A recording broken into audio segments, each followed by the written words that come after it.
এ যেন শিয়াল দেখতে গিয়ে বাঘের দেখা পাওয়া। অল্প কিছুদিন আগে যে বাংলাদেশ গর্জে উঠেছিল, বাংলার টাইগারের গর্জনে পাকিস্তান টেস্ট দলটি 0-2 ব্যবধানে হোয়াইট ওয়াশ হয়েছিল, সেই বাংলার টাইগারেরাই উল্টো বিড়াল বনে গেল।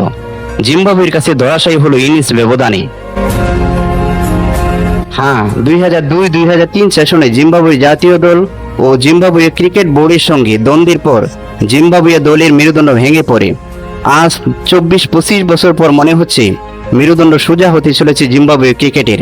সেই রকম আভাস মিলেছে বাংলাদেশ জিম্বাবুয়ের একমাত্র টেস্টের রেজাল্টে। ক্রিকেটের যাবতীয় তথ্য পেতে চ্যানেলটি সাবস্ক্রাইব করে পাশেই থাকুন। ঘরের মাঠে তারা তাদের শক্তিমত্তা জানান দিয়েছে ইতিমধ্যেই। শুধু ঘরের মাঠেই নয়, বিদেশের মাঠেও যে তারা কিছু করে দেখাতে পারে, কিছুদিন আগে ভারতে অনুষ্ঠিত টি-20 বিশ্বকাপই তার প্রমাণ। ক্রিকেটের পরাশক্তি দলগুলিকে টেক্কা দিয়ে জিম্বাবুয়ে দল জায়গা করে নিয়েছিল সুপার 8-এ। এখন দেখার বিষয় বাংলার টাইগারেরা তাদের গর্জন অব্যাহত রাখতে পারে কিনা। ওয়ানডে ক্রিকেট টাইগারদের ফেভারিট ফরম্যাট। এই ফরম্যাটে অল্প কিছুদিন আগে শক্তিশালী অস্ট্রেলিয়াকে পরাজিত করেছে, এর আগে তারা পরাজিত করেছে পাকিস্তানকে।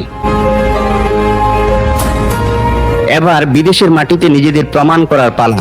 টেস্টের গ্লানি পিছনে ফেলে আগামী 6 তারিখ থেকে অনুষ্ঠিতব্য বাংলাদেশ ও জিম্বাবুয়ের মধ্যকার 3 ম্যাচের ওয়ানডে সিরিজে বাংলাদেশ জিম্বাবুয়েকে হোয়াইট ওয়াশ করুক, টাইগারেরা আবার গর্জে উঠুক, টাইগারের গর্জনে প্রকম্পিত হোক ক্রিকেট বিশ্ব, এই কামনাই করছি।